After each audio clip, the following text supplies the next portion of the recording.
Hello everyone. As you know, hand hygiene is an AHS organizational priority and a critical safety moment. Today, AHS recognizes Stop Clean Your Hands Day, a national campaign to remind us of the importance of hand hygiene. Cleaning your hands with soap and water or alcohol-based hand rub remains the single most effective mechanism for preventing the spread of respiratory infections of all kinds, including COVID-19. It flattens the curve and saves lives.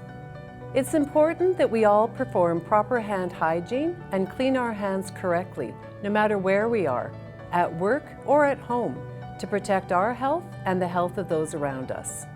AHS has hand hygiene resources available online to help each of us adhere to a high standard of hand hygiene practice for the health and safety of everyone. I want to thank each of you for your ongoing commitment to having clean hands and helping stop the spread of COVID-19.